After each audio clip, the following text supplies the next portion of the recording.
This is Dan Schneider, and on this Dan Schneider video interview, I will be talking with science fiction writer Jason Sanford, and that interview will begin in a moment.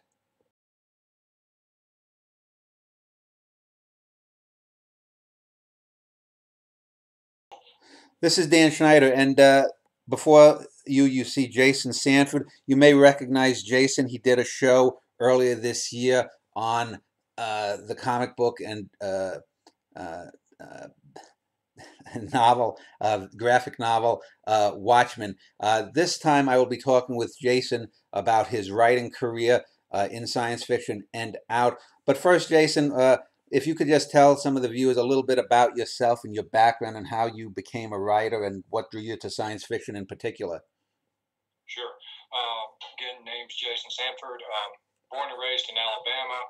I served in the Peace Corps over in Thailand for a couple of years. I've worked as a newspaper writer and other communications jobs. But for my writing, I've written stories for a long time. Grew up on science fiction and fantasy. Eventually realized that that's what I wanted to write. I find the genre fascinating for what you can explore and limitless possibilities of the stories.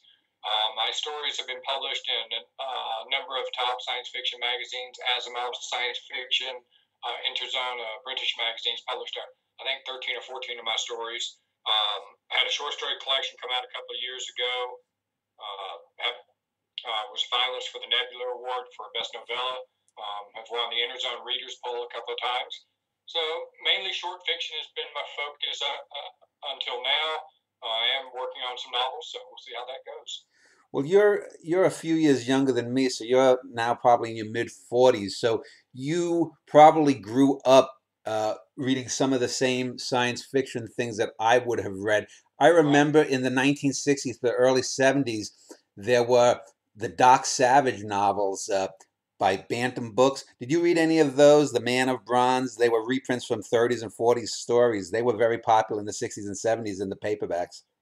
No, I do remember my grandfather had a very large science fiction collection, and that's where I was first exposed to science fiction and fantasy. He did have a number of the Doc Savage novels. They never really resonated with me by that point. I did try some of them, but that wasn't. I grew up reading Asimov, Clarke, Ursula Le Guin, many others. Harlan Ellison. He had a large number of classic science fiction magazines, so I did read a lot of the classic science fiction short stories from the late 40s all the way into the 70s, and then a number of the authors of the 80s, Gibson and others. David Brin really influenced me a lot too. But then I also read a lot of non-genre works. Cormac McCarthy was a big influence. Toni Morrison's Beloved, which is essentially a ghost story, if you want to cut to the heart of it, is one of my favorites. And a number of others. So, but in comic books, don't want to neglect comic books because I really grew up on comic books of the 70s, 80s, and 90s. How about, I remember when I was a kid in New York, the candy shops would often have magazine racks filled with like Asimov's science fiction. I remember there was a Twilight Zone magazine, science fiction, where I remember reading my first Stephen King story. Did you have similar kind of shops where every month the magazines would come out and you or your friends would wait for the various editions? I can't say my friends would. I was probably the only one I knew who was reading science fiction and fantasy and comic books at the time. I did grow up in a rural part of Alabama, so it was kind of like unique to say the least. My grandfather received Asimov's, and he subscribed to it. Still have some of the issues with his mailing label on it. But I do, yes, I remember very, very, very clearly all the magazines that would show up every month. They were everywhere back then, so not so much now, but there's other benefits. You find a lot of the stories online. There's, in some ways it's easier to find them now.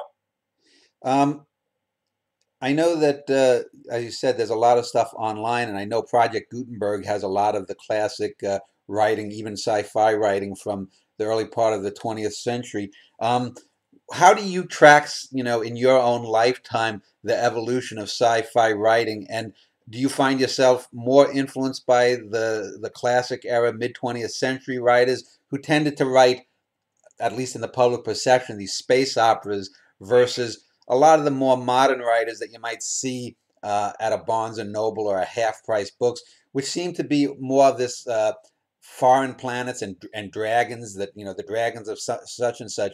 Do you Are you more drawn to a mixture of sci-fi and fantasy, or are you more of a hard sci-fi person? Well, I like all types of it. I'm drawn to the to really compelling storytelling. Like I said, I grew up on Clark, Asimov's, and some Heinlein. But as I grew older, the authors I appreciated were like Harlan Ellison. I hate the term literary, but writers who were taking the genre into new depths with their writing.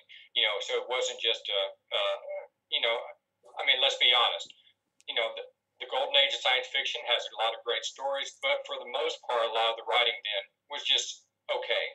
The new wave movement of the '60s and '70s is really what clicked with me. The stories that were coming out then, Le Guin, Ellison, and so many others. Samuel Delany. Oh my goodness, Delany is one of my favorite authors. So those are the genre writers who really heavily influenced me. Again, I did grow up on Clark and everything, but those were the writers I read at a very young age, and then I discovered the new wave movement of the '60s and '70s, and then Gibson and others in the '80s. I know some people that talk about things like steampunk and whatnot. It seems that most genre writing, and not just sci-fi, but other genres like horror and whatnot, have seemed to broken down into a lot of subgenres and whatnot. What do you consider your work to be, or do you hop around between subgenres? Oh, I look for more of a, there's a movement in fantasy called the New Weird, which I really do love reading it.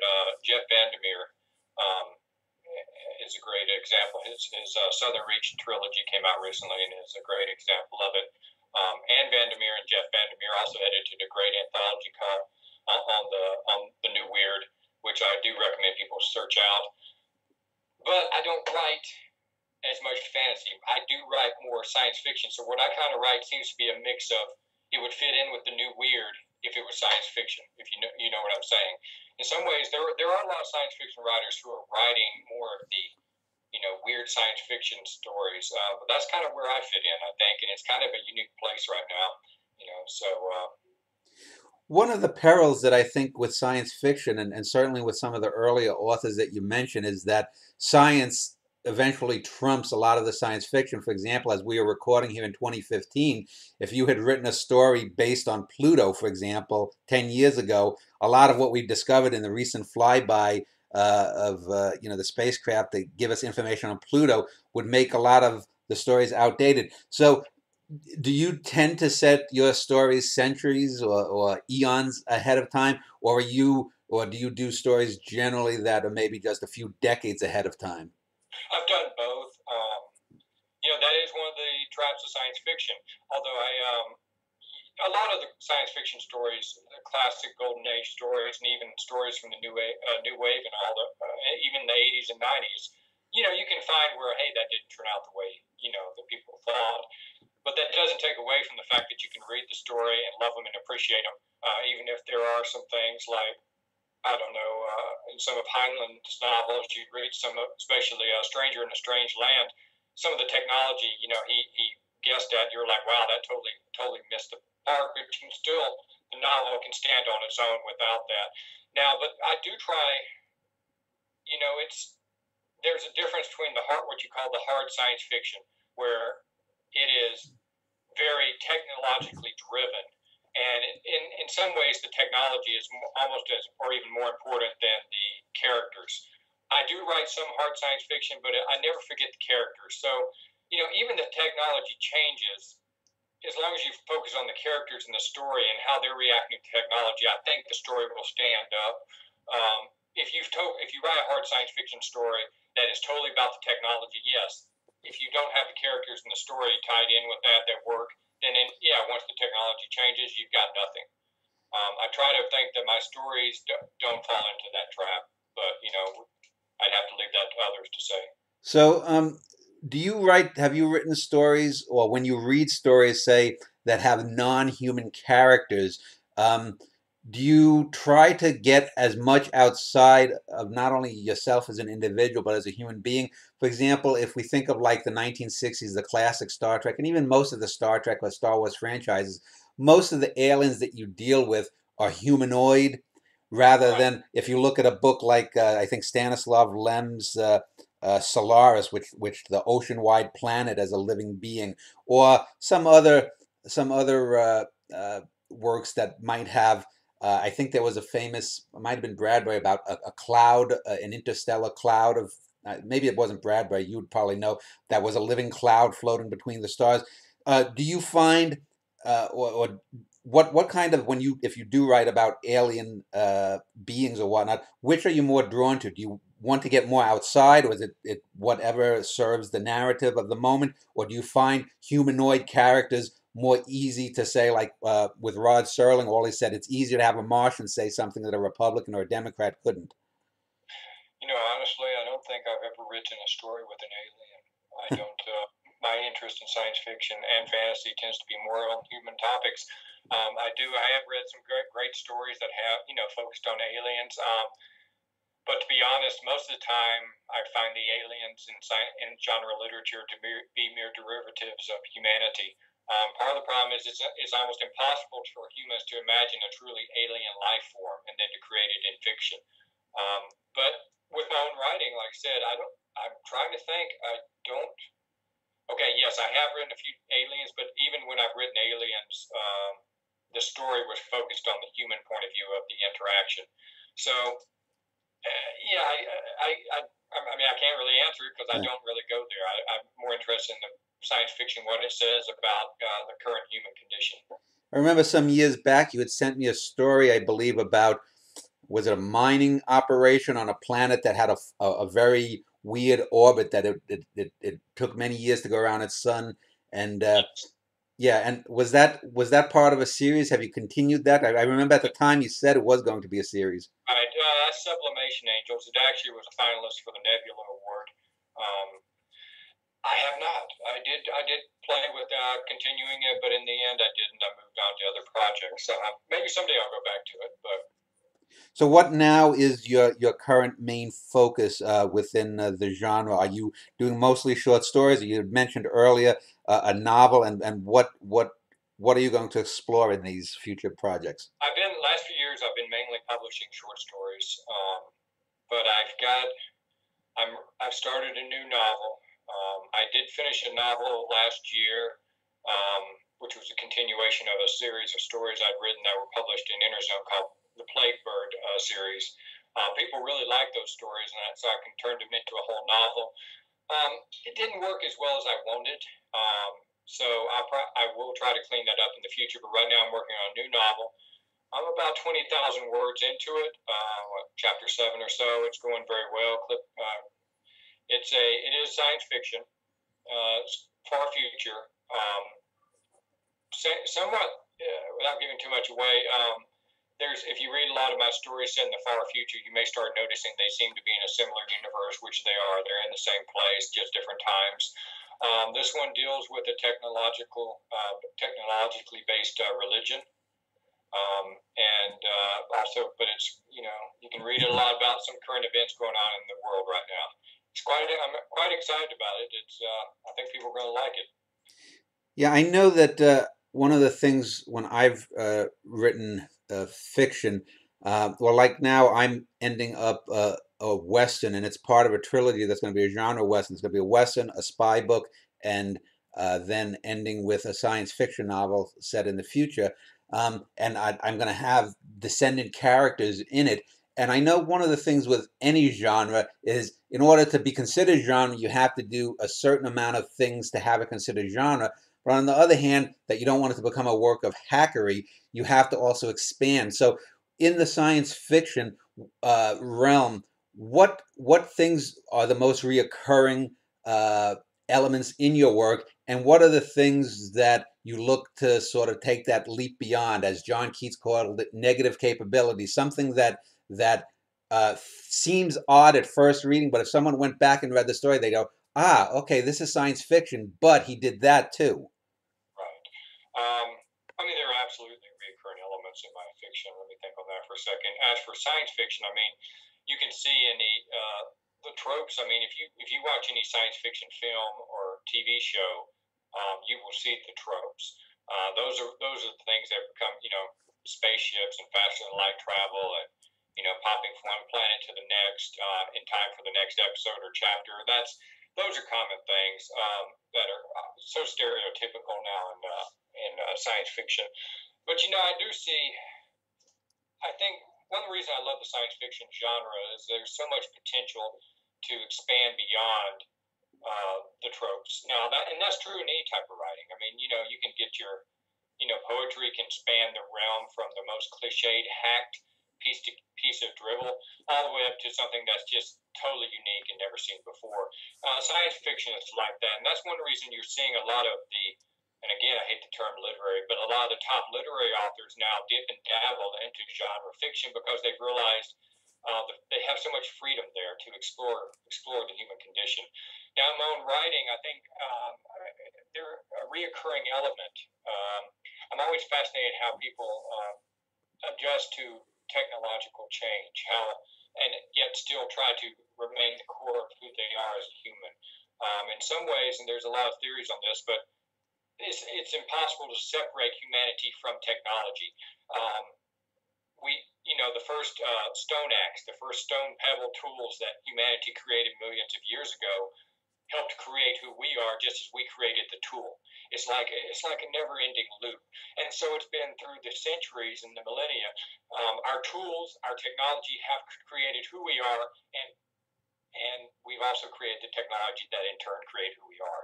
So it's a never-ending loop. So I'm fascinated by that. So as technology changes, how do we make who we are as humans? How does that stay the same? How does it change?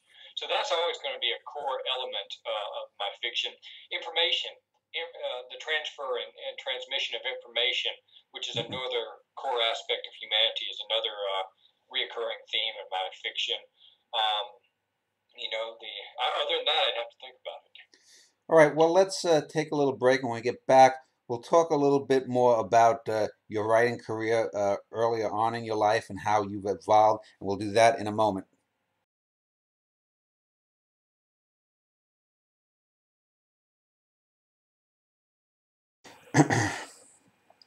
All right, 1, 2, 3, recording.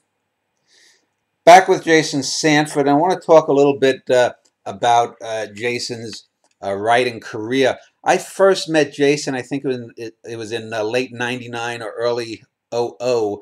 A local Minneapolis arts news weekly called City Pages had done a feature on me, and a woman who was active in the art scene of the Twin Cities at the time, named Laura Winton, I think, had organized some kind of gathering a month or two afterwards where, I don't know, a handful of people came to speak. And I think Jason was on the panel. So I met Jason that way. He had come to my poetry group a few times.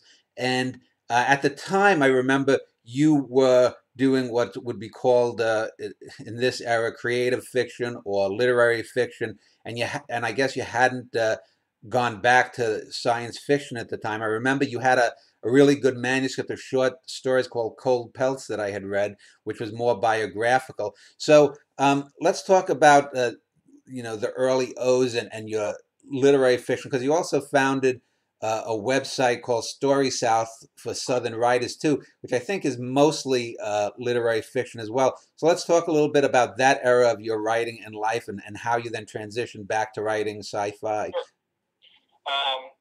I remember, I don't remember what the name of the panel was. We had that panel discussion at that coffee house. I thought decent turnout, I thought. Yeah.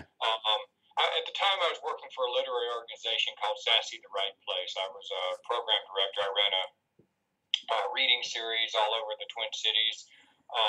Poets and fiction writers, multiple places every month would come and read their works. It was good. I really enjoyed it, you know. But I should say, my wife and I had moved to Minneapolis. We met. We were both Peace Corps volunteers, and so when we came back to the United States, we moved to Minneapolis. Um, and then when I met you at the time, I was working for that literary organization. I was writing what would be termed more literary fiction at that time. You know, in some ways, stories. I mean, it's still in a similar style to what I write now, similar themes and everything. Has some success, published in places like the Mississippi Review, Beloit Fiction Journal, and such. I think I got a Minnesota State Arts grant at one point. But you know, I got into writing that because I was told and kind of internalized that, you know, if I wanted to explore serious subjects and stuff in my fiction, I shouldn't be writing that genre stuff. You know, it's an old story that, you know, you kind of get told, oh, you need to do something serious with your fiction, and which I am with my science fiction, but I kind of said, oh, I need to write something. I need to get away from genre stuff, even though the genre, like I said, was what I grew up reading and loving and everything. Um, a while after probably after I left Minneapolis, I realized, you know, this is not the fiction I was writing was not working for me. I started getting back into writing genre fiction, and it clicked.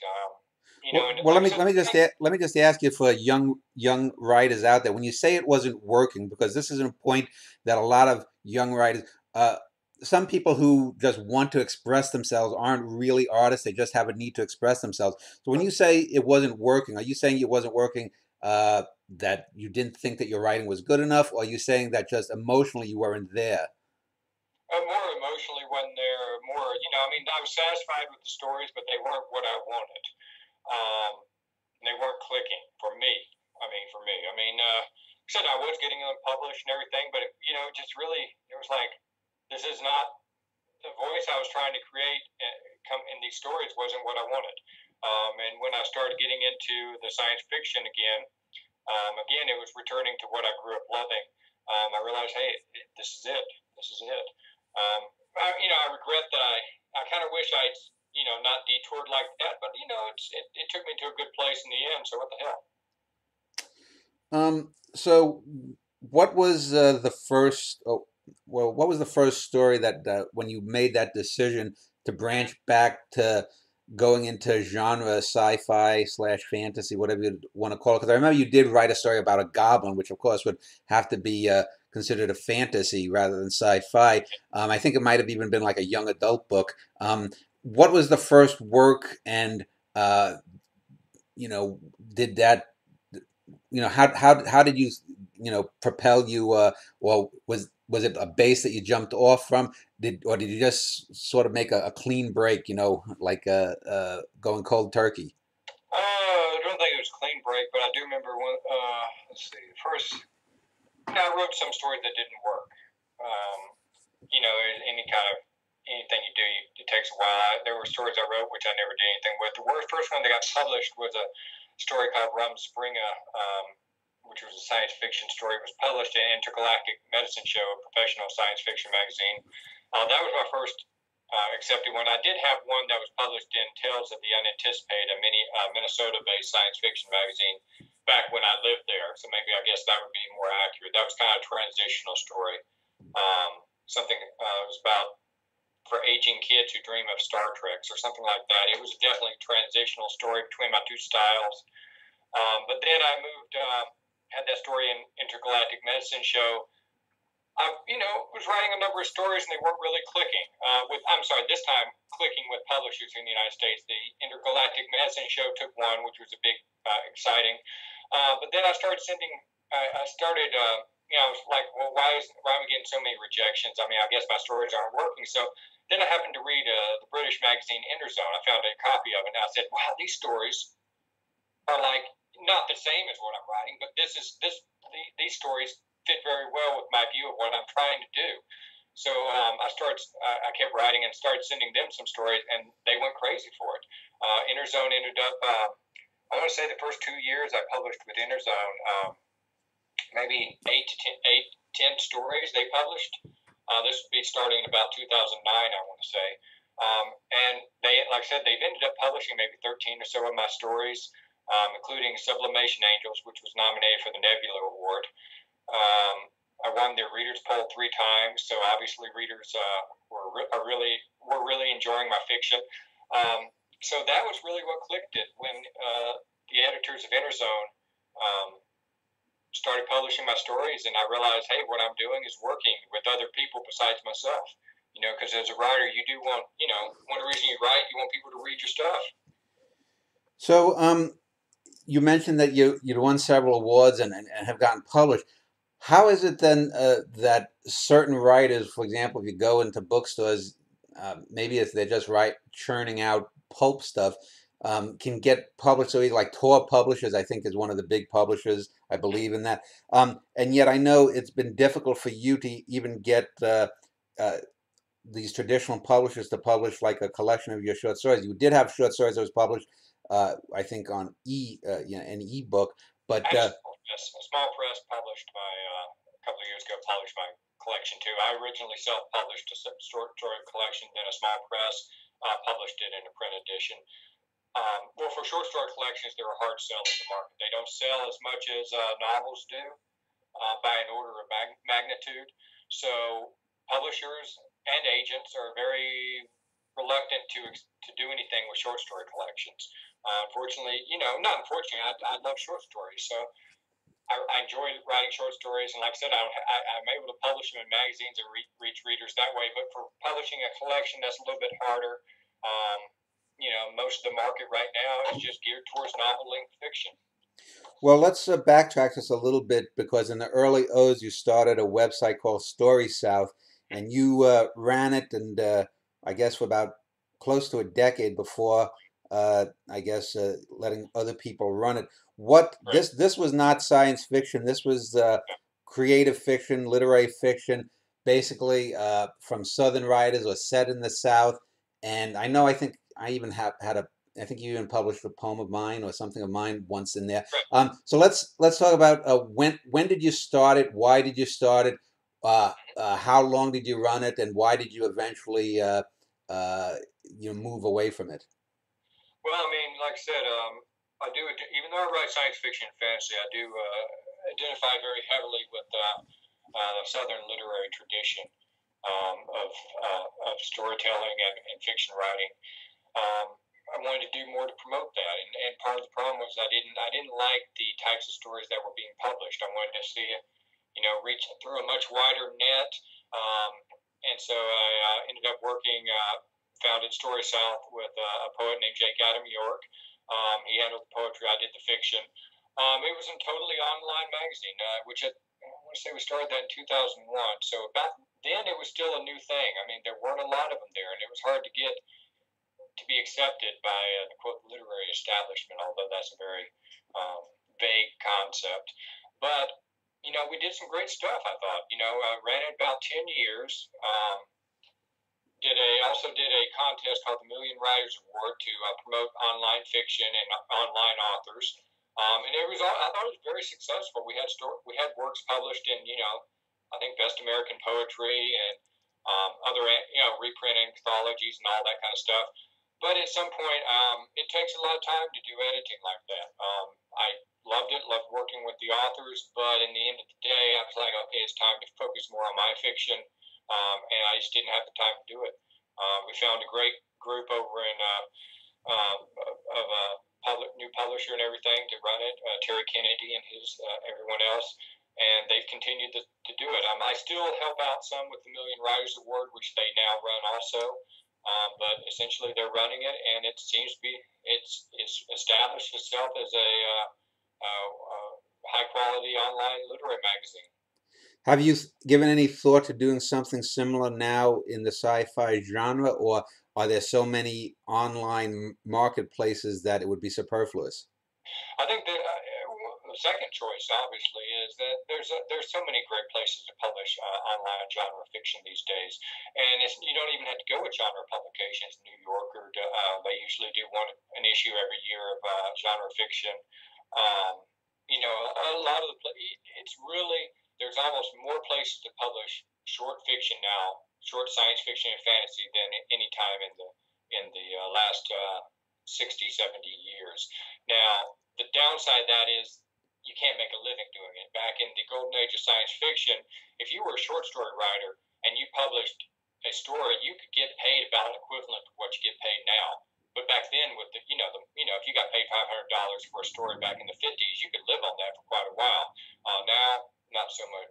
So while there's more markets now and more opportunities to get your stories out there, it's harder for a writer to make a living at it. So I mean, what can you say about that? But no, I don't. I wouldn't be trying. It's too much work to run a magazine, and like I said, right now I'm focused on my fiction. And plus, I gotta be honest. I started storySouth because I was really kind of disgusted by the lack of what stories that were good stories that I wanted to see published out there. And I don't see that with the in the genre community right now. There's some great places, Lightspeed Magazine, Clark's World. Those are two examples. Beyond Ceaseless Skies. Those three are online magazines that publish excellent fiction. Then you have Interzone, Asimov, also doing excellent fiction. There's so many options. I don't see a need to try to do something to compete. I know a few months ago when I had you on talking about the Watchmen, and a month or so ago I had the fellow who actually founded a thing called Sequart or Sequart.org, an organization devoted to promoting comic books as an art form.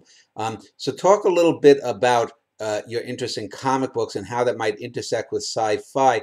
And do science fiction writers such as yourself, you go to Comic-Con, or if you go to something like that, or sci-fi conventions, is there something besides the Star Trek, Star Wars, comic books? Is there something for the literary aspect of science fiction?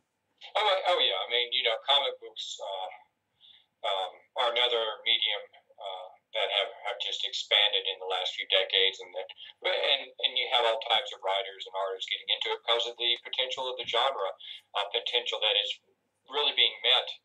It's exciting times for graphic novels and comics. There's a great crossover between the science fiction fantasy communities, the comic book and graphic novel communities, and then you have the crossover with the gaming communities, the horror communities. I mean, in some ways, it all comes together. You've always got your people who are going to write more, more well-crafted, carefully written stories, and those, who are going to crank out something, like Marvel Comics cranks out, new issue of, I don't know, Spider-Man, or multiple issues every month. Some of them are, you're like, you read and you go, wow, this is really something. Some of them you read, okay, that was just cranked out.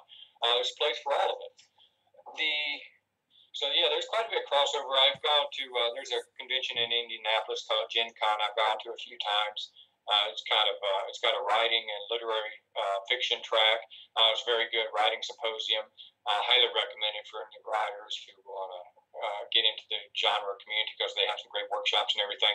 But it's also massive. I mean, there's hundreds of thousands of people that come for Gen Con, mainly for the gaming and the comics and all that. So, yeah, there's a lot of crossover, and that's one thing that makes it exciting.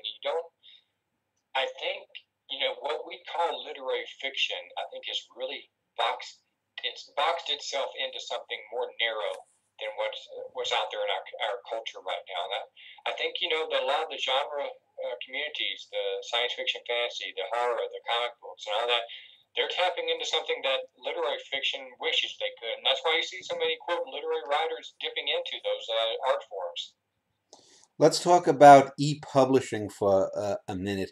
And by e-publishing, I don't mean just online websites like StorySouth or Cosmoetica or any of that. I'm talking about those things that you can read on a Kindle or a Nook. I know that a friend of mine who's on the e-list, and you probably interact with him, Alex Sherimet, released a book of criticism about Woody Allen's films through an e-publisher, and he's gone on a number of podcasts and radio shows around the country promoting it, and he's gotten some pretty good press. I think he's sold probably a few hundred, if not maybe a couple of thousand copies. With the e-publishing, where do you see that in the future? Because it would seem to me that if any genre was to embrace e-publishing just by philosophical disposition, it should be science fiction. Absolutely. So talk about that for a bit. Sure. I mean, probably 90% chance of the books I read these days are on I have an Android pad, but I use the Kindle app just because it's easy to use. But I've also used other e-reading platforms. It's easy, and I do mostly. If I want a new book, then I don't buy them in print anymore. I think that I believe readership is really booming because of that. I mean, I know people are saying it's the death of books and all that. That's bullshit. It's easier now to get quality fiction and nonfiction than any time in human history. I mean, I can tell you, I grew up in Alabama, and I used to go and haunt the few bookstores we had in the city near me, Montgomery, and I'd go there, and they'd have a science fiction section, tiny, very tiny, and so I'd look at every single book there, and I'd go there maybe once or twice a week looking for new books and everything. I'd hunt the used bookstores trying to find stuff. Um, I found enough to read. Obviously, like I said, my grandfather had a great collection of science fiction books, but it was nothing compared to. I remember going once to Atlanta to a bookstore there and going, "Oh shit, this is." I mean, it's a whole different level. And then when I was older, I remember going to New York and visiting some of the bookstores in New York. And my girlfriend at the time, I said, "Look, I want to see some of these New York bookstores," and she took me. And it was like my mind was blown. I was like, damn it, I wish I had something like this growing up. Now, with electronic publishing, everyone has access to that. And that's a great thing. So there's no going back, and there shouldn't be any going back. And I think science fiction fantasy has really embraced that. I mean, I think I think most authors understand that, the majority of their sales now come from e-publishing. Even I just had a story that was published in Asimov's this month, in the September issue. I just left the newsstands, I think, a week or so ago. But you could also buy, you could buy the issue on, Amazon Kindle or any of the ebook platforms. And I think I know their sales have climbed because of people can find them on so many different places. Let me talk about. Well, let me throw this out. My guess is that I think with time, a lot of the people who reject e-publishing are going to obviously die off. But I've got a feeling that the thing that's going to be the tipping point is when someone who is a total unknown, not an already established quantity from the old media, but someone, Joe Bob Brown or Susie Lou Harper or whatnot, comes along, has her own website. She publishes a book on Amazon. It's of real quality. And then it not only sells a lot on Amazon, but makes it into the mainstream bestseller list. And then some Hollywood mogul says, we're going to give Susie Lou a chance here. And she becomes the next, Harry Potter, maybe more adult, but bestseller. And I think it's going to take that kind of cultural acceptance for ebooks to come along. My question is, do you agree with that model? And do you think, do you know of any science fiction writers, for example, who might be this generation's or this century's Asimov or Heinlein or Bradbury? Well, one, I think we've already seen the situation. We've seen multiple cases of what you just described. Andy Weir, the author of The Martian, self-published that book himself. And then when it sold so well that he was picked up by a major publisher, then Hollywood's now turned it into a major movie with Matt Damon that's coming out, I think, this month, if I'm not mistaken. But that's one, he self-published that, and then, boom, went crazy, got the attention of a publisher, and there it is. And, just exactly what you described. It's happened already multiple times. There's a lot of genre authors who only self-publish, and they sell hundreds of thousands of copies. So I don't. There's another one, Larry Correia, who writes the Monster Hunter Incorporated series. He self-published originally, sold well, got picked up by a publisher, and again, now he's one of the larger genre authors in science fiction and fantasy. So we've already seen it happening. The downside, though, is you have to have a lot of time to self-promote then, unless you get lucky and it just clicks if you're self-publishing. Authors, have always had to promote themselves to one degree or another. And even if you're published by a traditional publisher, you still have to promote your works if you want them to, to find audiences and everything. But it's taken to self-publishing is you can't neglect that part of it. And some authors just don't want to do that or don't have the time. I know I have a full-time job. I have a young family. Um, there's limits to how much time I have. I've self-published some of my short story collection, some other works. But it comes down for me is, okay, how much time am I going to spend on self-promoting and social media and all that to to get people to read this stuff, or writing the new story. And so far, I usually choose the writing the new story.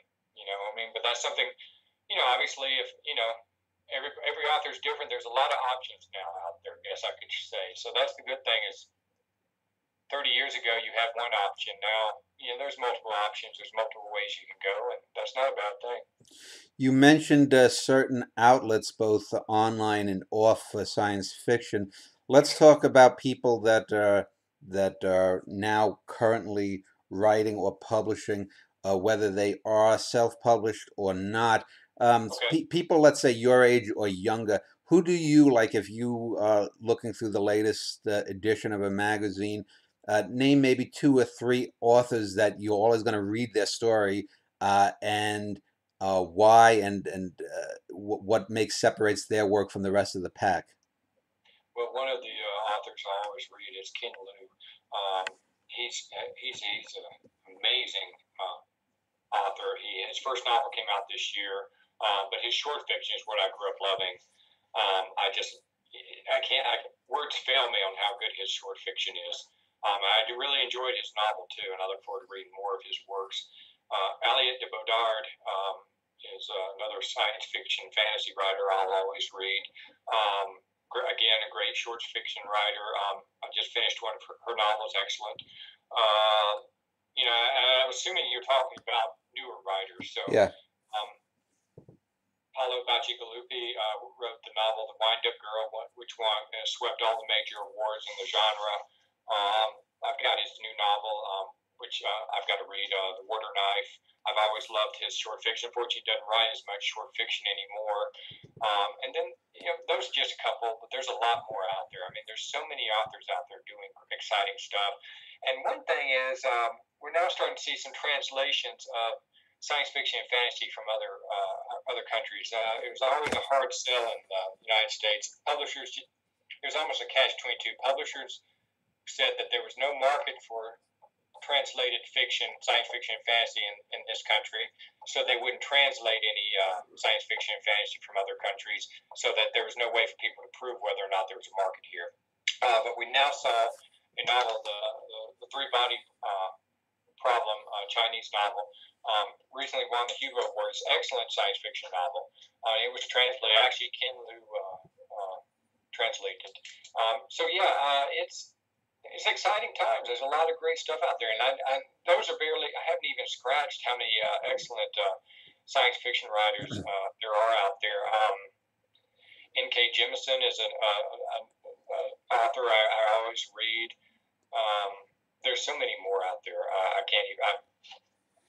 I could go on and on. I don't want to. I try not to do that. Well, let's sort of have you play the seer a bit, because certainly of science fiction over the last few centuries, going back even pre-Verne and pre-Wells through, obviously those two are the sort of the twin titans of 19th century European sci-fi, and then through, as you mentioned, some of the masters of the 20th century. So we're recording this in 2015. If you can scope out, say, the rest of your lifetime, where do you think in the middle part of this century sci-fi might be, if you extrapolate from current trends? And again, do you think perhaps that scientific accomplishment in real life, such as the possible, I did a show on Ray Kurzweil, two people debating the worth of Ray Kurzweil a few weeks ago. Imagine if we do get artificial intelligence. Again, how do you think the real world will influence science fiction coming in the future? Oh, I mean, it's all we live in the science fiction world. I mean, and we always have. Like I said earlier, technology created humanity, even as humanity created technology. Um, it's hard to. I mean, obviously, if anyone could predict the future, they would do it, and you know, they'd be vastly wealthy or powerful or whatnot. Um, so I can merely guess, but I see it. I think technology is going to become more in the background. I mean, it's going to be. How should I put this? Like no one really thought much about using hey you could make a sword back in the thousands of years ago. Hey, you just go and buy the sword. You didn't think about how hard it was to realize to metallurgy and all of that, how long and how difficult it was for humanity to create it. At some point, it really became a part of human culture and the human condition, and you just accepted that if you had the money or the ability to do it, you could create a sword or you could create a plow.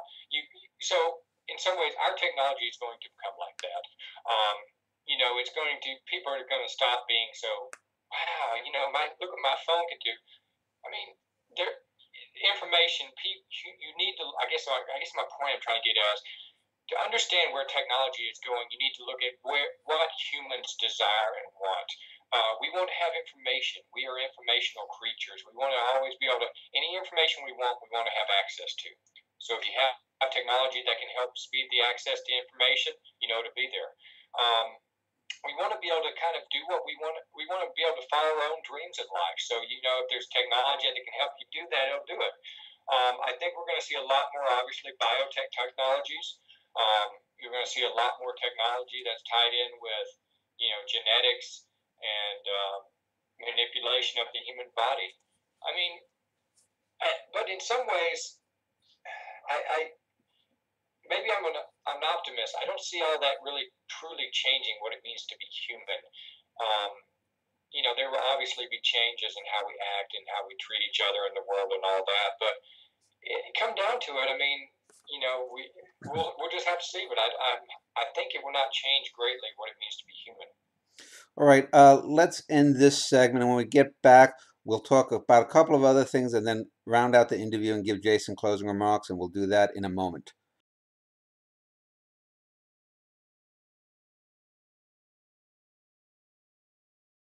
All right, I want to wrap up this interview just before I give Jason a few closing remarks.